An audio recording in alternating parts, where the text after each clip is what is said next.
Phone करो था जो विदेश में बा तो वीजा के 12 बजेला तो कोई जगह बजे 8 बजेला उजे 8 बजे छुट्टी से आवेला 10 बजे खोई है तो 10 11 बजे 12 बजे खोई है तो ले 3 बजे भोर हो जाई हमको बुझाई से तो हम अपना टाइम से बानी अब वो मेरा पूछे तरह सोचला में जे आज जमीनिया में गोड़ गोड़ बड़ी नानू हुई जमीनिया के वाली के नाम से सर्वे नानू हुई ई भारत में जितना भी नियम कानून बनावल गइल बा ये रौरा हमारा हित खातिर बनावल गइल बा। ग्राम सभा में हम लोग यही जानकारी आप लोग को देना चाहते हैं कि सरकार जो सर्वे करवा रही है इसका क्या मुद्दा है। सरकार का सर्वे करवाने का सबसे बड़ा मुद्दा है जमीन का विवाद खत्म करना। जैसे कि आज विवाद किया है जमीन का कि किसी का जमीन है कोई और बेच दे रहा है, किसी का जमीन है कोई और दखल किए हुए है, किसी के पास कागज तो है पर जमीन किसी और के पास है या किसी और के नाम से है। हालांकि आपके माननीय मुखिया जी ने बहुत पहले ही हमसे पहले तो बहुत बात ये बतला दी आप लोग को क्या है क्या। और आशा ना बल्कि उम्मीद बा कि जो सर्वे के बहुत बड़ा हल्ला चलता इनमें कई प्रकार के कई गो बात लोग के दिमाग में चलता ऐसा कोनो बात नहीं के जमुना के चलते राउर हक है कि अब जौन भी जमीन बा एकरा के कोनो विधि व्यवस्था बैठा के कि अपना नामे करा दी। ई बात पहले हमने के सबसे जरूरी बा अपना दिमाग में बैठा लिया ऐसे कि जे जौना हिसाब के जे जितना ज्यादा था वो हिसाब से समझा देता। एक साफ सुथरा शब्द में लोगों की भाषा में हम समझाई तो मतलब ये था कि एगो झोला छाप डॉक्टर एगो एमबीबीएस डॉक्टर हमारा शरीर में अगर कहीं चोट लग जाए मान लीजिए गर्दन में चोट लग जाए तो चोट लगला के बाद में वही टेबल के बगल में एगो एमबीबीएस डॉक्टर के बैठल हो गए और वही जी के झोला छाप डॉक्टर बैठल हो गए तो झोला छाप एमबीबीएस दोनों आदमी से दिखाए तो अंतर जान तरीका पड़ी। झोला छाप जो डॉक्टर बा तुरंत सुआ उठाई सुइया आधा 4 गो टाका मारिए 4 गो दर्द के दवा दी 4 गो सूखे दवा दी कही जाए घरे रहू काम खत्म हो गई। लेकिन जब एमबीबीएस डॉक्टर से दिखाए में सर्जन से दिखाए तो वो देखी जे कौना जगह कटल बा वो कटल बा तो जगहिया से कई गो नस क्रॉस करता का में से कोनो नस ऐसा नहीं जो ब्रेन के खून सप्लाई करत होके शरीर के सप्लाई करत होके खून वो नस कटला से कितना बड़ा नुकसान और कितना बड़ा फायदा हो सकता वो सब बतिया पहले जांची समझी बूझी ओकरा बाद टाका मारी और बाद सही तरीका से रोग के दवा लिखे घरे भेजी तो फिर भविष्य में कोनो दिक्कत उत्पन्न ना हुई। लेकिन जो झूला छाप वाला खट दे मरले बा टाका बा आ दर्द के दवाइया सूखे वाला दवाइया देले बा हो सकता कि 2-4 महीने के बाद ऐसा स्थिति आ जाओ कि वो पैरालिसिस मार दे ब्रेन के जब खून सही सलामत सप्लाई ना हुई कोनो अंग भंग हो जाए। ऐसा होला ना कि बहुत पहले उनका चोट लग रहा है आ चोट लगला के बाद 6 महीने के बाद उनका गोड़ में पैरालिसिस मार दलस हाथ में मार दलस बाएं साइड मार दलस दाहिने साइड मार दलस। यही तरह के सर्वे के कथा कहानी बा बहुत सारा लोग बा जेकरा जानकारी भी नहीं है ऐसा ऐसा बात बता देता है लोग परेशान हो जाता कि हमार जमीन फला अबली है। बहुत सारा लोग बा जो विदेश में बा बाहर में बा तो बाहर में रहे वाला लोग घर पकड़ के नहीं है तो दिमाग में इतना ना ज्यादा परेशानी भर चुकल बा कि वो जमीन हमार ना रही वो जमीन हमार छीना जाई हमार पटीदार सर्वे करा ली है चाहे वो जाके मजबूत व्यक्ति बा वो अपने नाम सर्वे करा ली 2 आदमी की जमीन हो जाई। ये तरह के मन में क्वेश्चन चलता कि ना चलता हुकारी भरे में तो ये बात बुझाई जो हमारे बात लोग सुनाता ये बात चलता नो। बहुत सारा जैसे जीएम नेट की जमीन बा सरकार से संबंधित जमीन बा ओको बहुत लोग बंदोबस्त करवले बा रजिस्टर 2 में जमाबंदी कायम बा बहुत प्रकार के बहुत सारा बात बा हर लोग के दिमाग में अलग अलग तरह के बात चलता। राती खान 3 बजे भोर ले लोग हमारे का फोन करता जो विदेश में बा तो वीजा के 12 बजेला तो वीजा कोई जगह बजे 8 बजेला उजे 8 बजे छुट्टी से आवेला 10 बजे खोई है तो 10 11 बजे 12 बजे खोई है तो ले 3 बजे भोर हो जाई हमको बुझाई से तो हम अपना टाइम से बानी अब वो मेरा पूछे तरह सोचला में जे आज जमीनिया में गोड़ गोड़ बड़ी नानू हुई जमीनिया के वावरी के नाम सर्वे नानू हुई।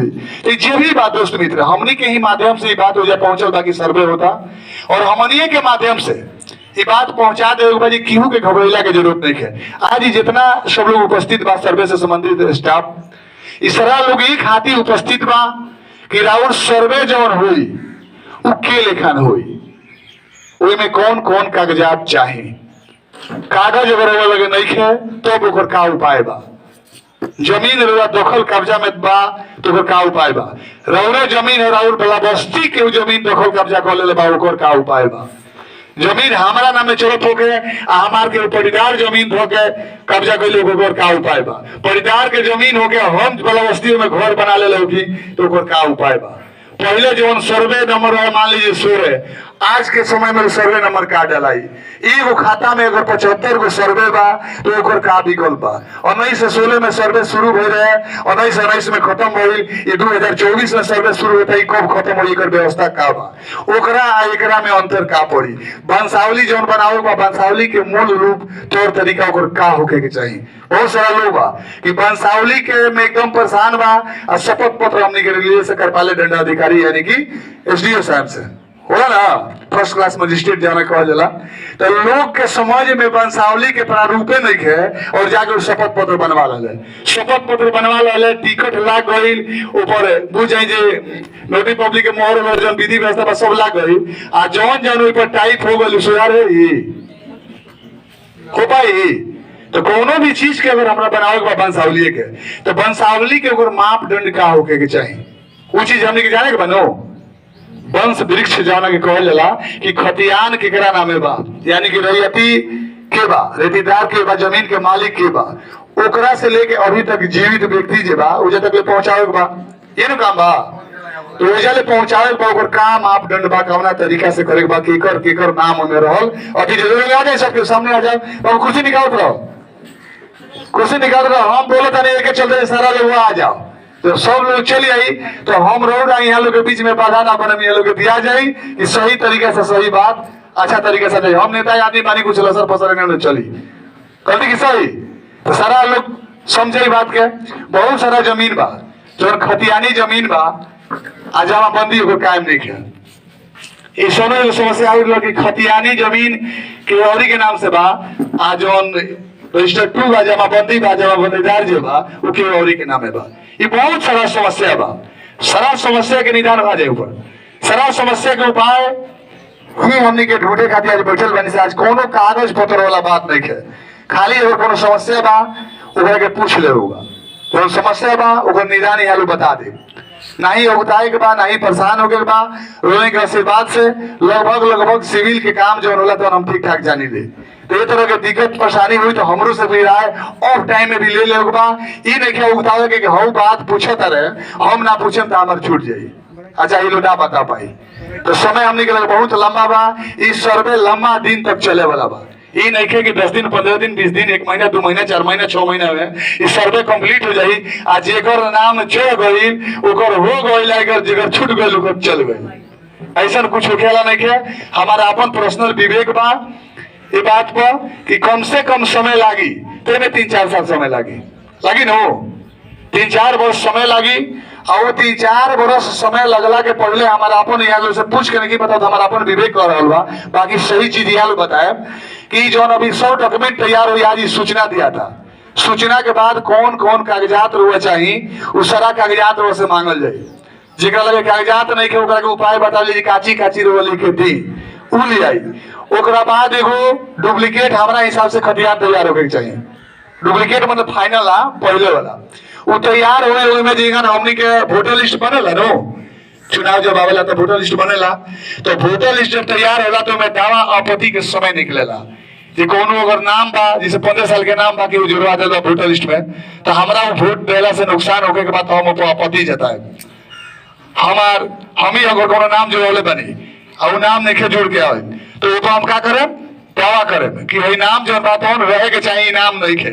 सेम ये तरह की समस्या एमे आई और संविधान भी आई।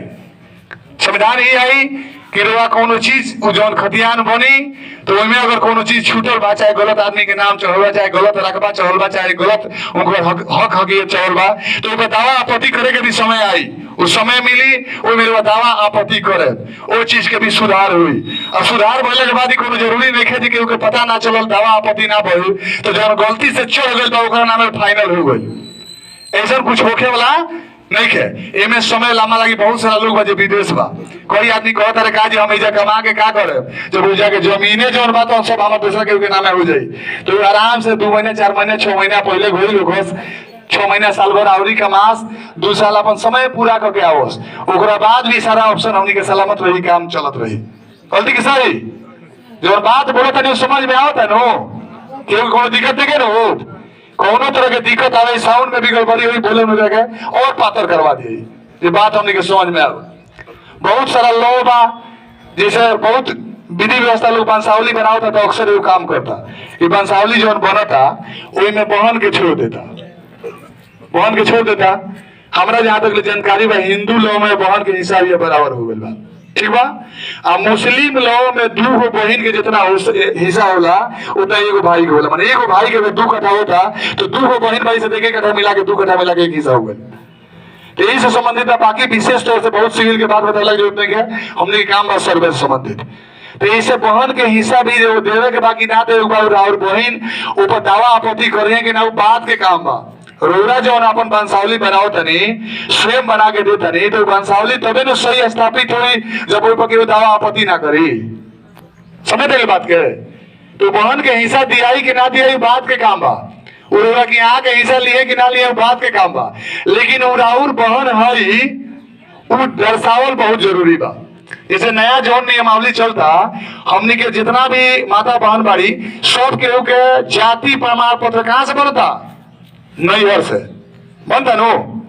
नैहर से ऐसे बनता कि पैदाइश हो तो नैहर न भइल बा, तो नैहर से जाति प्रमाण पत्र से बनता कि ये बात पूरा क्लियर हो जाए कौना जात में जन्म ले रही, एक दिन बनता। और जब वो अपना वंशावली से ही दूर कर दे अपना बहन के, जब दूर कर दे तो कोई जाति प्रमाण पत्र राजस्व कर्मचारी कौना नेतृत्व क्षमता से तैयार करिए बनाई है और सीओ कौना क्षमता से बनाई है। तो भारत में जितना भी नियम कानून बनावल गइल बा ये रउरा हमारा हित खातिर बनावल गइल बा, ये रउरा हमारा सपोर्ट खातिर बनावल गइल बा। हमने के एकर लाभ मिले, एकर सहयोग मिले, इससे बेनिफिट मिले, वही खातिर सारा नियम कानून बनावल जाला, एक नहीं बनावल जाला। तो हर हाल में जौन भी वृक्ष बनावे के बा वंशावली के ओइ में बहन के नहीं छोड़े के, वो में एगो और बात के ध्यान रखे के बा। जैसे हम 5 भाई बानी तो 5 भाई बानी तो ये नहीं जो 5 भाई बाड़े तो केहू के कोनो लाइन में डाल देवे बा। ये सबसे बड़ बा ओकर 1 नंबर में नाम रहे के चाहिए। ओकरा बाद अगर बहन बाड़ी 2 नंबर पर तो बहने के नाम रहे के चाहिए। 3 नंबर में भाई बा तो भाई के नाम जेंगर हमनी के पैदा भइल बनी सो जेंगर हमनी के पैदाइश भइल बा वो तरह के नाम भी जिक्र करे के बा। अगर मृत्यु भइल बा तो आदमी के मृत्यु लिखे के बा, अगर संभव होके तो में साल अगर संभव होकर मृत्यु प्रमाण पत्र होके मुंह से ना, मुंह से लिखला के कोनो मतलब नहीं है। अगर मृत्यु प्रमाण पत्र होके तो मृत्यु के साल भी चाहे दिनांक भी डाल सकता नहीं के डाले के तो वंशावली से वो चीज क्लियर नहीं है। उस सिविल के जरूरत बा कि बहुत सारा लोग दावा आपत्ति कर देला। जैसे मुस्लिम लॉ में एगो नियम बा हक मजूमियत, सुन लो तो हक मजूमियत में होला कि बाप के जीवन में बेटा मर गई तो नाती के हक खत्म हो गई होला ना सर, तो फिर वो चीज के कायम करे पड़ेला। तो बहुत तेज लोग बा यही कहा करेला कि दिमाग लगा के पहले बाप के मुआ दी बाद बेटा के मुआई और डॉक्यूमेंट में तो होला का जो इससे विवाद उत्पन्न होला ना जब सही चीज में कर ले बा इससे विवाद उत्पन्न होला। कागज में जब रउरा दिमाग लगाए तो हो सकता है कि विरोधी भी दिमाग में लगे। विरोधी मतलब क्या, जो हिस्सेदार होला वह विरोधी होला।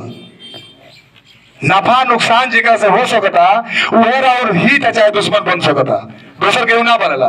रोज हमारा कोनो स्वार्थ नहीं है तो हमारा दुश्मन नहीं बन सकत, हमारे से फायदा नहीं है तो हमारे हित नहीं बन सकत। एंगे सामाजिक दृष्टिकोण के नाते अच्छा बुरा के पहचान करके लोग सपोर्ट और विरोध करेला, ये नहीं सच्चाई बा। आ जाएगा अंदर कुर्सी पर निकाल दो, कुर्सी निकाल दो। हम बोलो तो यही से बानी कि लोग माइंड फ्रेश हो जाओ और दिमाग हमारा तरफ केंद्रित हो जाओ। ओकरा बाद सिलवार से जौना वैरायटी से यहाँ लोग आइल बानी। अच्छा तो कुर्सी नहीं कहते बाकी कुर्सी खत्म हो गई तो बाकी लोग आ जाओ तो साइड में कुर्सी अंदर से निकाल लो, निकाल लो कुर्सी, सारा लोग केंद्रित हो जाओ। बाकी लोग थोड़ा सा नाम लिख के और बता दी कि कौन पद पर बा कि पहले बोली की बाद में बोली या सिलवार दूसरा कागज को कागज मुखी जी को दूसरा दी, बेकार कागज को दी ऊपर मत दी करी। गलती की सही वंशावली समझ में आ गई ना, कोई दिक्कत देखे। वंशावली वही जमीन में जरूरत बा जौना जमीन के खतियानी हमनी के सर्वे करावक बा। जैसे अपना परदादा के नाम से खतियान बा, हमारा बाबा ले मर गए बड़े तो हमारा बाबूजी तक वंशावली बनी, तो हमारा दाद परदादा के कोई जना लड़का उनकरा कोई जना लड़का फिर उनकरा कोई जना लड़का में जहां ले जीवित व्यक्ति बा ओइजा तक ले चीज के जोड़े के बा, ठीक बा। खतियानी जमीन खाती। और रहल बात बैनामा जमीन के, तो बैनामा जमीन अक्सर ही होला जे बैनामा जमीन भी केहू न केहू के खतियानी हुई ना, तो केहू न केहू के खतियानी जौन जमीन हुई, तो खतियान जमीन से हमारा लगे वर्तमान में जमीन दखल कब्जा में बा, हमारा लगे ई दस्तावेज बा, तो वो हमारा लगे कैसे पहुंचल, ये चीज के डॉक्यूमेंट एक दूसरे के रिप्रेजेंट करे चाहिए, एक दूसरे के स्थापित करे चाहिए। ये खतियान बा, अगर मान ली कि मनमीत ओझा यहाँ के नाम है, यहाँ के नाम से, ठीक बा, आज जमीन हमारा लगे बा, तो या तो डायरेक्ट कागजात होके के चाहे कि मनमीत ओझा के नाम से खतियान बा, हम डायरेक्ट ही कैसे लिखौले बनी, तो मुंह में मुंह मिल गई। और ये मनमीत ओझा के नाम से खतियान बा, मुन्ना यादव के नाम पर ही दस्तावेज बा, तो मुन्ना यादव के लगे डायरेक्ट मनमीत ओझा से हम नहीं लिखले, तो कहाँ से आई, तो ये मान लीजिए ताज भाई के लिखले, ताज भाई क्या कहले कि जमाल भाई के लिखले, जमाल भाई क्या कहले कि अमरजीत भाई के लिखले, अमरजीत भाई हमारा के लिखले, हो नहीं सर, ये हमरा के कहला बैनामा दर बैनामा, तो मैं करे के ही पड़ी कि हम के से लिखौनी तो अमरजीत भाई से लिखौनी, तो ये तो दस्तावेज हमारा लगे अपडेट बा, लेकिन ये अपडेट से काम ना चली। और जमाल भाई के कैसे थी, अमरजीत भाई के कैसे लिखौले, तो जमाल भाई से लिखौले, वो एगो दस्तावेज हो गई, एक दूसरे के रिप्रेजेंट कर दस। जमाल भाई के कैसे लिखौले, तो ताज भाई से लिखौले, वो दस्तावेज मिल गई। और ताज भाई के कैसे लिखौले, तो मनमीत ओझा के वंश से लिखौले, चाहे मनमीत ओझा से लिखौले, एक दूसरे से स्थापित हो गई ना, क्लियर हो गई कि वो खतियान के जमीन रजिस्टर 2 पर चाहे दस्तावेज पर कहाँ से आई। तो कोनो जरूरी नहीं है 5-5 स्टेप आई बीच में, बहुत सारा जमीन में खतियान के नाम से बा, एक आदमी के लिखा होला, एक आदमी से फिर दूसरा का आदमी लिखा लिया, बहुत सारा बात खतियाने के नाम से बा, ओंकर वंश में के लिखल डायरेक्ट हमरा के लिखल डायरेक्ट बा। तो जितना लोग वंशावली ना देहला के चलते हमनी के का करिले सो दाखिल खारिज करे खातिर, खारिज दाखिल ओकर नाम हो, ओकरा करावे खातिर हमनी के नयका नियम में का करतनी सन, ओकरा के हमनी के ऑनलाइन करावतनी सन, ऑनलाइन करावतनी सन। हम ऑनलाइन करौनी कि मुन्ना यादव लिखौले बा जमीन केकरा से, तो अमरजीत यादव से, और खतियान के नाम से बोला था, तो मनमीत ओझा के नाम से बोला था, तो संबंध स्थापित भई। तो वो चीज जो हम बताओनी है, एक में कुछ विशेष सिस्टम ना चौकला के चलते हुए बहाना देके कि खतियान से दस्तावेज और दावेदार का संबंध स्थापित नहीं होने के चलते इसको अस्वीकृत किया जाता है। तो ये जब हमने एक दूसरे के सपोर्ट कर लिया, एक दूसरे में जोड़ा दिया, तो केहू के लगे बहाना ना मिली, बहाना मिली। और ये तरह के जौन जौन भी बात बीच में आई रही आ जाए के अंदर उसे वजन होती हुई, बीच बीच में बहुत सारा बात आई, वो चीज के पूछते रहे हम लोग कौना हिसाब से हुई, कौना हिसाब से करे के चाहिए, कहीं में उठाए वाला बात नहीं है। एजा भीड़ के कमी हुई, सब लोग अगर बात ना पहुंच पाई तो हमने के तो हर तरीका के व्यवस्था करे कि हर एक बात व्यक्ति के बात आ जाओ, हर एक व्यक्ति के बात इस समझ में आ जाओ। परसा के सर्वे यहाँ के करे और खाली सर्वे करे, बाकी बात पूरा पंचायत खातिर बताए, ठीक बा। जो नियम नहीं हवाली को सारा राजस्व खातिर सेम बा, यहाँ के नाम पर एगो जोरदार ताली बजावे के चाहिए। हम प्रमोद जी चाहे गिराउल अपन पूरा परिचय दे के, ऐसे कि सारा लोग जो बा तने पंचायत में जो भी सरकारी लोग आवेला, हमार मुख्य उद्देश्य ही रहेला कि हमने के भाई चाचा ननू लाला काका जगह लोग संबंध रहेला, एकदम प्रेम भाव से रोवा से बतियाओ, आ जो जायज बात बताओ पूछो, तो सारा चीज रूबरू जब हमने के हो जाई तो कोनो तरह के कठिनाई ही ना लगे, जो अवसर रही आई रहियत बारे ई लगे जो हमने के सब के भाई भाई समस्या जो बा एरा कितना अच्छा तरीका से निदान कर दिया, आ सही आदमी के सही जमीन सर्वे कर दिया। धन्यवाद। सबसे पहले तो मेरा नमस्कार है सभी ग्राम पंचायत वासियों को। मेरा नाम प्रमोद कुमार हुआ, मैं बिहार सरकार का सर्वे कर्मी हूँ। मैं अमीन पद पे हूँ। मेरा जो राजस्व ग्राम है परसा है, सरैया नरेंद्र ग्राम पंचायत का परसा का मैं अमीन हूँ। ये हुए आकाश कुमार जी जो कि आपके सरैया नरेंद्र का अमीन हुए, सर्वे अमीन है। और ये हुए नाम बतलाइए, ये हुए नेवड़ी के अमीन, नाम अमित, इनका नाम हुआ अमित कुमार। मेरा उम्मीद है कि आपके मुखिया जी ने सभी पंचायत के ग्रामवासियों को सूचना पहले ही दे दिए हैं कि यहाँ पे ग्राम सभा होने वाली है, जिसके तहत सभी ग्राम पंचायत वासी यहाँ पे उपस्थित हुए होंगे। इस ग्राम सभा में हम लोग यही जानकारी आप लोग को देना चाहते हैं कि सरकार जो सर्वे करवा रही है इसका क्या मुद्दा है। सरकार का सर्वे करवाने का सबसे बड़ा मुद्दा है ज़मीन का विवाद खत्म करना। जैसे कि आज विवाद किया है जमीन का कि किसी का जमीन है कोई और बेच दे रहा है, किसी का जमीन है कोई और दखल किए हुए है, किसी के पास कागज़ तो है पर जमीन किसी और के पास है या किसी और के नाम से है।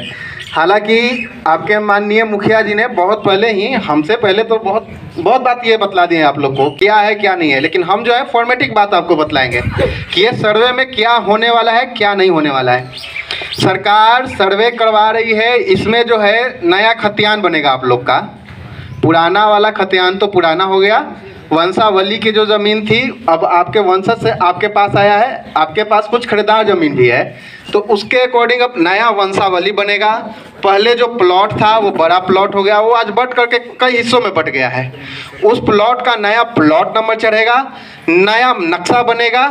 यही सब कारण है कि सरकार जो है सर्वे करवाना चाहती है, जिससे ज़मीन का विवाद हो कम हो।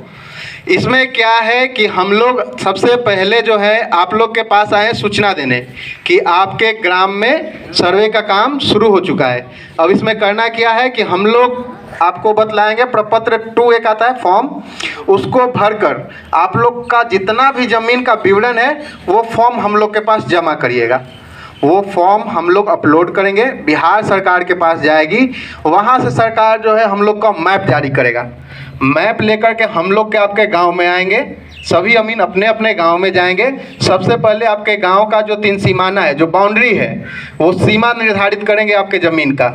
ज़मीन का सीमा निर्धारित करने के बाद हम लोग दूसरा जो प्रोसेस है वो जाएंगे किश्तवाड़ करने। किश्तवाड़ के दरमियान हम लोग सारे प्लॉट पे विजिट करेंगे, जितना भी प्लॉट है सभी प्लॉट पे जाएंगे और आप लोग जो भर के देंगे हमें फॉर्म प्रपत्र 2, उस हिसाब से हर एक प्लॉट का निर्धारण करेंगे कि आपने जो दस्तावेज दिया है, आपने जो फॉर्म भर के दिया है वो सही है कि नहीं है। प्लॉट पे भी हम लोग आपका नाम ब्यौरा लेंगे, प्लॉट का ब्यौरा लेंगे, प्लॉट अगर काटना होगा तो उस हिसाब से हम लोग नक्शा में प्लॉट काटेंगे। ये सब काम है। इसके अकॉर्डिंग जो है हम लोग आगे बढ़ेंगे। किश्तवाड़ के बाद तो यादाश्त पंजी लिखी जाएगी, वहाँ पे हम लोग आपको बुलाएंगे और उस समय आपके ज़मीन से संबंधित जितने भी विवाद है, कुछ लोग का कहना है कि मेरे पास कागज़ है, ज़मीन किसी और के दखल में है, कुछ लोग का कहना है कि मेरे पट्टीदार के पास कागज़ है, वो हमें नहीं दे रहे हैं, तो उस समय ये सब सारी चीज़ों का निर्धारण किया जाएगा। अभी हम लोग यही आप लोग को सूचना देने आए हैं कि हम लोग इस ग्राम सभा के माध्यम से आप लोग को सूचित करते हैं कि सर्वे का काम शुरू हो चुका है। इसके बाद आप लोग एक फॉर्म आता है प्रपत्र 2, उसमें सारा ज़मीन का विवरण भर करके आप लोग दीजिएगा हमें कि हमारा ये ज़मीन है, इतना इतना ज़मीन है। उस फॉर्म 2 में क्या है कि हम बतलाते हैं आपको, लाइएगा फॉर्म 2। इस प्रकार का एक फॉर्म 2 आता है प्रपत्र 2। कहीं भी आप फोटो कॉपी दुकान पे जाइएगा, वहाँ से मांगिएगा, प्रपत्र 2 आता है, वो दे देगा आपको।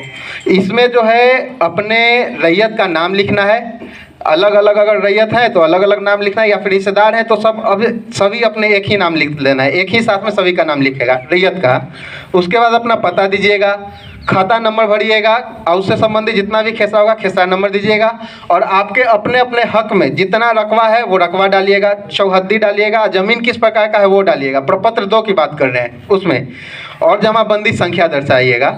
अब इसके बाद जो है इसके साथ में आपके ज़मीन से जुड़ी जो भी दस्तावेज होंगे, डीड होंगे, खतियान होंगे, या किस प्रकार से आपके पास ज़मीन आया है, आपके पास बंदोबस्ती से आया है या फिर दान की भूमि है, जैसी भी भूमि है उसका विवरण के साथ साथ दस्तावेज आपको लगाना है। उसके साथ में वंशावली देना है।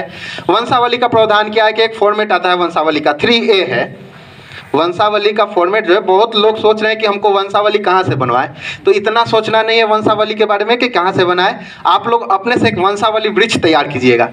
आप अपने वंशज से लेकर के जितने भी लोग हैं उन सबको दर्शाते हुए अपने पास तक एक वृक्ष बनाइएगा। उसके साथ में एक प्रपत्र 3A आता है, उसमें सारा विवरण भर करके दीजिएगा। वंशावली के लिए ज़्यादा झमेला नहीं है कि कोर्ट से जाना है, CO से करवाना है, मुखिया से करवाना है या फिर कहीं से करवाना है। आप लोग अपने से बना करके दीजिएगा। उस वंशावली का निर्धारण हर एक अमीन जो है ग्राम में जा करके करेंगे। आप जो वंशावली बना कर दीजिएगा वो सत्य है या असत्य है, इसका निर्धारण सर्वे अमीन करेंगे। गांव में जाएंगे, मुखिया से पूछेंगे, सरपंच से पूछेंगे, आपके अगल बगल गांव में जा करके सबसे पूछेंगे कि आपने ये वंशावली जो दिया है ये सही है इनका या गलत है। वंशावली का निर्धारण हो जाएगा। उसके बाद जो आएगा आपके इसमें बंटवारा, अगर आपका खानदानी ज़मीन है तो उसमें बंटवारा चाहिए। बंटवारा पेपर आप लोग कोशिश करिएगा कि फर्स्ट क्लास मजिस्ट्रेट से करवा लें, वो आप लोग के लिए बेहतर रहेगा। भविष्य में भी किसी प्रकार का झंझट नहीं होगा। भविष्य में भी अगर आप पंचनामा दे देते हैं तो उसका वैलिड नहीं है। वैलिड है, वैलिड तो है, बट क्या है कि कोशिश करेगा आप लोग कोर्ट से बनवा कर देने का, वो आप लोग को हमेशा काम आएगा। हम लोग तो काम करेंगे तो नए सिरे से खतियान बनाएंगे ही, लेकिन अगर बंटवारा आपका रहेगा तो भविष्य में भी अगर आपके बच्चे होंगे वो कहेंगे कि नहीं ये पंचनामा बना है, उसके आधार पर हम नहीं करेंगे, हम कोर्ट से जाकर के अलग से करवाएंगे। तो कोर्ट से अभी रहेगा तो हमेशा के लिए वैलिड होगा। हाँ हाँ बोलिए ज़रूर जी। वो हिसाब से अभी तक हमने के बंटवारा नहीं किया। तो उसका जो है आप तो पहले एक वंशावली बनवाइएगा, वंशावली के आधार पे आप जितने हिस्सेदार होंगे उन सबको दर्शाइएगा। उसको दर्शाने के बाद जितने वर्तमान में जो आप वंशज से जमीन आया है, जितने लोग आप लोग निर्धारित किए हुए हैं, निर्धारित तो किए होंगे ना कि मेरा इतना हिस्सा आता है, मेरा इसमें इतना हिस्सा आता है, उस हिसाब से वर्तमान में जितने लोग हैं आप लोग बंटवारा शेड्यूल बनवा लीजिए। जो एक्सपायर कर चुके हैं उनका छोड़ दीजिए, जो मर चुके हैं उनका छोड़ दीजिए, जो जीवित हैं उस जमीन पे अपना अपना हिस्सा पकड़े होंगे ना, वो लोग अपना अपना करवा सकते हैं ना। बता दिए लोग, आराम से समझा दिए लोग। वैसा होगा तो आप मुखिया जी से मिल लीजिएगा, समझा देंगे, वो बनने वाली चीज़ है। अब जो एक्सपायर कर गए उनका तो नहीं, वो तो नहीं बनाने आएंगे। आप लोग जीवित हैं, जमीन आप पकड़े हुए हैं, आप ही लोग मिल करके बनवाइएगा जी। खतियान के हिसाब से, उस खतियान के हिसाब से एक वंशावली तैयार कीजिए। और वर्तमान में जो उस जमीन को धारण किए हुए हैं, उस जमीन को कब्जा किए हुए हैं, वो लोग खुद में अपना एक बंटवारा शेड्यूल बना ले। अपने से बनाना तो इजी है, लेकिन ऑफिशियल को करना बड़ी मुश्किल है। उतना भी मुश्किल नहीं है, आप लोग अपना एक बंटवारा शेड्यूल बना करके कोर्ट में दीजिएगा, क्योंकि जो लोग आप लोग अभी दखल किए हैं उन्हीं लोग के नाम पे बंटवारा होगा। ऐसा नहीं होगा कि वंशज के नाम पे बंटवारा होगा।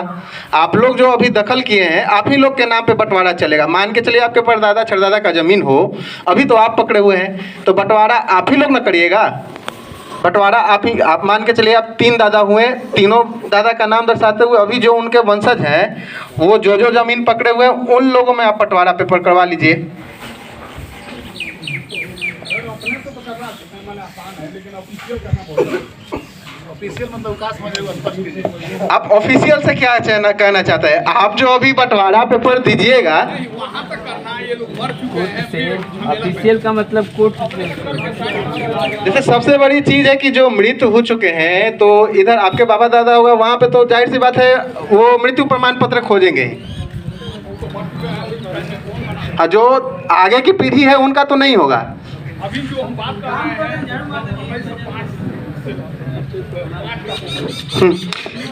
अच्छा, इसका जो है आप बंटवारा के लिए आप जा करके कोर्ट में आप एक बार वकील से बात करिएगा, उनसे कहिएगा कि हमारा बंटवारा करवाना है, वो स्पष्ट रूप से आपको बतला देंगे किस तरह से, मतलब आपका जो वंशज से जमीन आया है, खतियान से जमीन आया है, उसका बंटवारा करना है।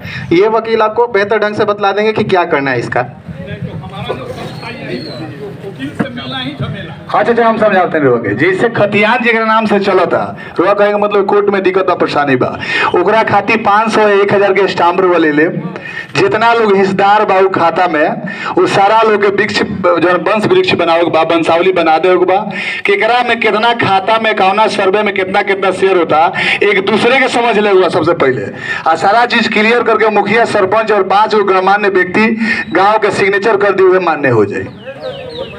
और कोई पूछे बा बोली?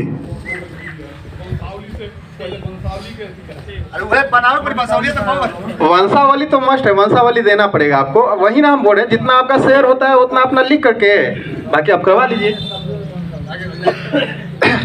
इसके बाद हो गया, हम लोग बतला दिया कि किस्तवार करने प्लॉट पे आएंगे, उस समय भी आप लोग से दस्तावेज का जांच करेंगे। उसके बाद हम लोग आपसे प्लॉट का, आपके ज़मीन का ब्यौरा मांगेंगे फिर से। उस समय आपका ओरिजिनल दस्तावेज लेकर के आपको ऑफिस में आना है, उस समय सही से जांच किया जाएगा आपका ज़मीन का। उस समय जितना भी दिक्कत होगा आप लोग को समय दिया जाएगा, जो भी आप लोग का बात है सुना जाएगा। उसके बाद आप लोग का जब हम लोग का याददाश्त खत्म होगा, हाँ बोलिए। अच्छा, जैसे कि खतियान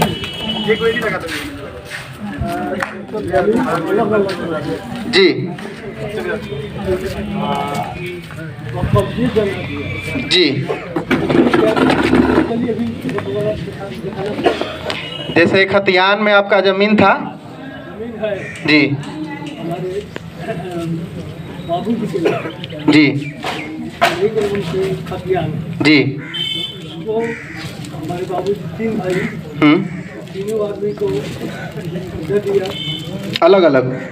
ना एक बेटे। अच्छा।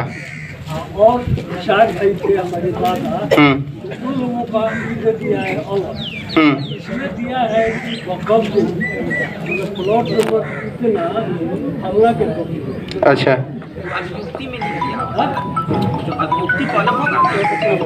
ना वही उसी में लिख दिया है हरियाणा में। चाचा वो तरह की जमीन जैसे कुछ सर्वे नंबर बा लिख दे बकब्जे फलना बकब्जे फलना तो सारा जौन प्लॉट होला एक बराबर ना होला। कौन प्लॉट 10 कट्ठा हुई, कोनो 9 कट्ठा हुई, कोनो 13 कट्ठा हुई, कोनो 15 कट्ठा हुई। तो बकब्जे खुलत खुलत जाला और कुछ जमीन जौन में होला वो समिलात के जमीन होला आ नीचवा लिख देला ब हिस्से बराबर। माने तीनों भाई जौन बाए चाहे प्लॉट जेकरा जौन कब्जा में होके, लेकिन जब तीनों भाई बाए तो सारा हिस्सा मिला के तीनों आदमी के हिस्सा बराबर बा। तो वंशावली जब बन जाई रकबा दिखा दे हम लोग जिंगन कब्जा में हुई अगर बराबर हो रहा ओकरे आधार पर वो सर्वे हो जाए।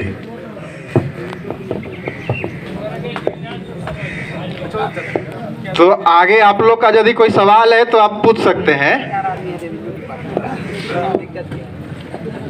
कुछ पूछना है इन लोग का? इस आदमी का 5 गांव में जमीन है, उसका क्या होगा?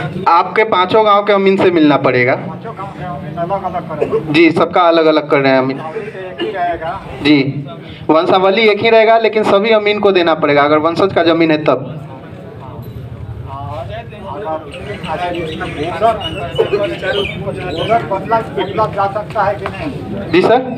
बॉर्डर जैसे ये नेवरी है, ये सारियाँ है, बॉर्डर है।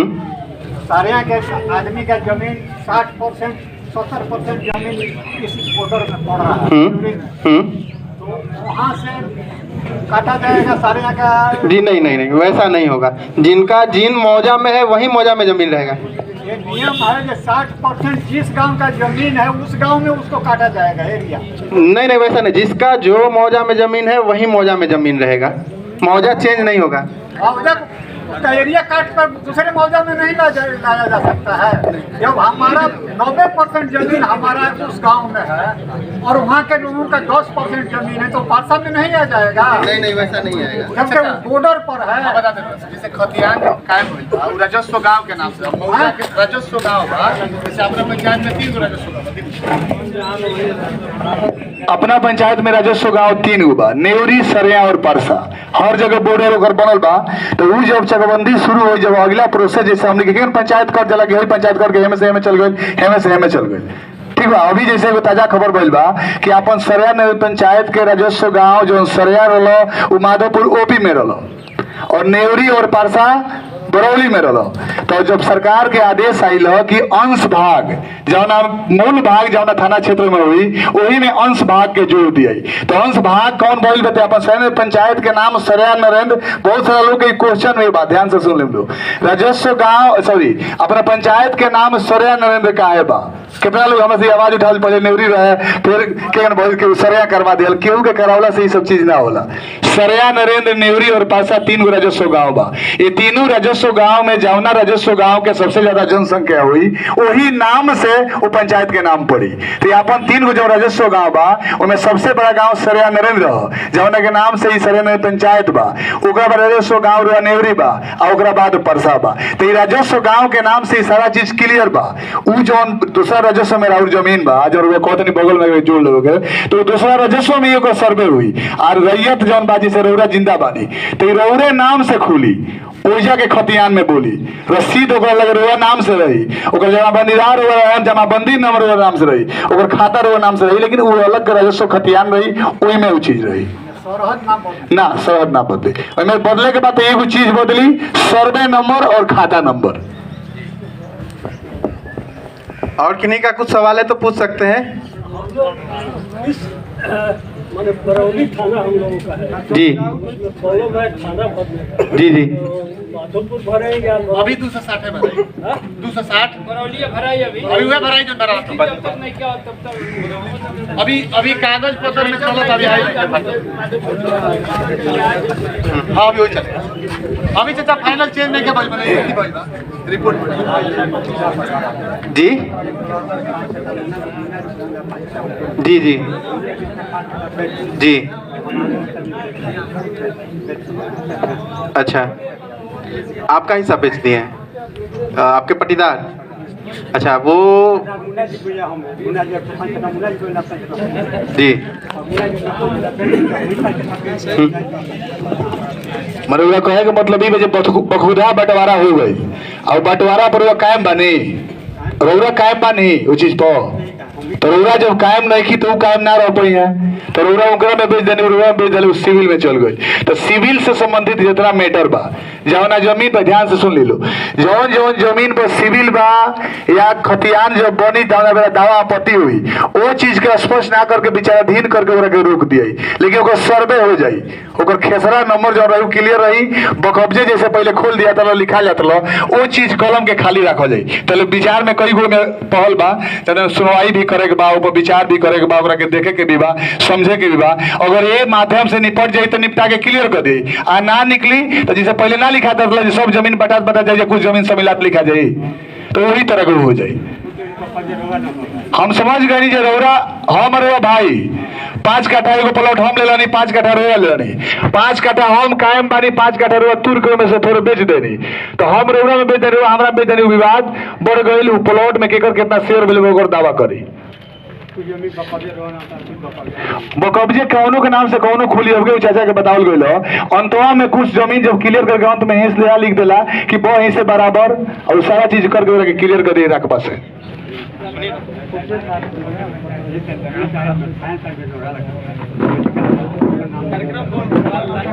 सवाल बाद में ले ले, तरह के सिविल वाला मैटर हो आराम से समझ दे।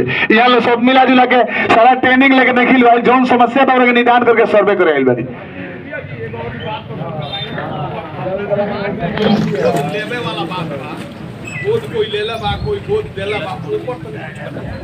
देखिए गोद लेवे या देवे वाला जौन हमारा अभी तक ले वैलिड जौन विधि व्यवस्था बा, हमने के जैसे होला कि बहुत सारा बच्ची बा चाहे लड़का बा जौन गोद ले ले बा केहू, तो गोद ले ले बा तो समझदार जे आदमी बा उ का कहले बा कि जब ना मेरा आधार कार्ड बनल बा ता ना मेरा पिता के नाम अपन डलवा देले बा, माता के नाम अपना पत्नी के नाम डलवा देले बा, डॉक्यूमेंटियल रूप से बच्चा चाहे बच्ची पढ़त या उहे नाम चलता, तो डीएनए टेस्ट करे कोनो ना केहू दावा आपत्ति करता ना कोनो प्रधान बा, अगर आदमी मर गई तो फाइनल आदमी के पुत्र और पुत्री हो गई, उसका कोनो मापदंड नहीं के कैंसिल कर जा।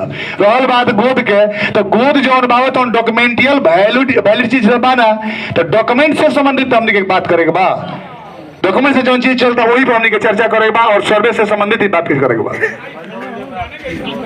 जी जी जी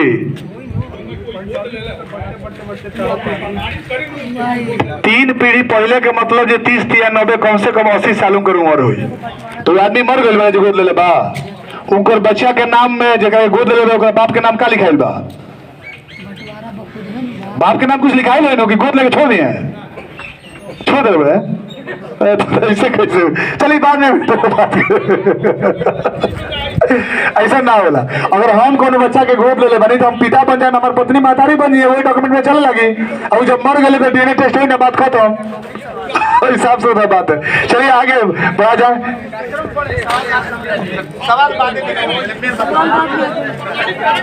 अच्छा देखिए, अभी जो है आप लोग को प्रपत्र 2 भर कर देना है, तभी सर्वे का काम आगे में हम लोग का बढ़ेगा। प्रपत्र 2 में क्या क्या भरना है आपको ये बतला देते हैं। हेलो, मान लीजिए राम कुमार है जिसके नाम से खाता खोलना है, उसका पिता का नाम लिखना है, अगर जीवित है तो ठीक है, नहीं है तो स्वर्ग लिख देना है। अगर किसी के मान लीजिए खतियान का जमीन है और बेनामा किया हुआ है, खतियान वाला जमीन का एक पे लिखना है और बेनामा वाला या रजिस्ट्री जो बोलते हैं हम लोग, केवाला हम लोग बोलते हैं अपने जिला में, यहाँ पे बेनामा बोला जाता है इसको, तो उसको अलग प्रपत्र पे भर के देना है और अस्थाई पता देना है आपको। यानी मान लीजिए बरौनी में जमीन है और सरैया नरेन में अलग अलग हो गया दोनों राजेश्वर ग्राम, तो वहाँ का राजेश्वर ग्राम को आपको अलग भर के देना होगा, यहाँ पे अलग देना होगा। और खाता है, खेसरा है, और जिस जमीन का आप मतलब खाता दर्शा रहे हैं उसका चौथी होना चाहिए, जिस प्लॉट का खाता आप दर्शा रहे हैं उसका चौथी होना चाहिए। इसके साथ आप जमीन का किस्म, ढनर है, भीट है या बंजर है, उसमें दर्शाना होगा आपको। इसके बाद शेष छोड़कर लगान, आपका जो रसीद करते हैं उसका आपको लगान आपको पता है तो लगा दीजिएगा, नहीं तो कोई बात नहीं है। और भूमि पर दावा का आधार यथा उत्तराधिकार दान क्रय बंदोबस्ती जो भी है आपका, यानी खतियानी जमीन है तो उत्तराधिकारी हो गया, अगर आप किसी से खरीदे हैं तो क्रय हो गया। ठीक। अभियुक्ति अगर कोई हो, अगर आपके जमीन पर कोई भी विवादित हो या कोई केस चल रहे हैं तो आपको सबसे लास्ट कॉलम पे लिख देना है विवादित है। और जिस विवादित वाला जिसका केस यानी जजमेंट सरकार ने कोर्ट ने दे दिए हैं तो आप उसको फोटो को भी लगा के दे देना है। और किन्हीं के पास मान लीजिए कोई भी विशेष सर्वेक्षण हुए सरैया नरेंद्र राजस्व ग्राम के, हम यहाँ के एसएसए हुए। तो हम एक बात बता देते हैं, बहुत सारा लोगों को कन्फ्यूज़न होगा कि मेरा रजिस्ट्री है, मोटेशन नहीं हुआ है। तो जिसका रजिस्ट्री हुआ है और मोटेशन नहीं हुआ है उसको कोई दिक्कत नहीं है।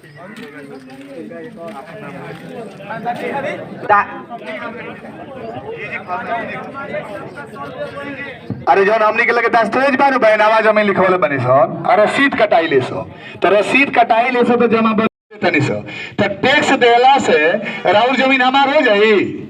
लेकिन हम अपना आपत्ति कर देनी कि ना ई जौन जमीन बा, ई जौन दस्तावेज बा, ई जगह से लिखवले बड़े सही आदमी से नहीं लिखवले, ओइमे हमरो हक बा, हमरा भाइयों के हक बा, जितना ही जमीन लिखल बा उतना ही कर हिस्सा ना भइल। ऐसा भी समस्या आई कि हमारे हिस्सा बा मान लीजिए 1 कट्ठा, हम लिख देनी 3.5 कट्ठा। बंसाली जब पड़े तो इस चीज के ध्यान रखे कोई, ठीक बा। जिसमें विवाहित भाई तो में लिखा जाला विवाहित, अविवाहित भाई तो में लिखा जाए बहन की जगह पर अविवाहित। पहिलका सब दूसर का बात, ये बात के ध्यान दे खतियान से चली आ जहाँ ले जीवित बा वंशावली वही जी में बनावक बा।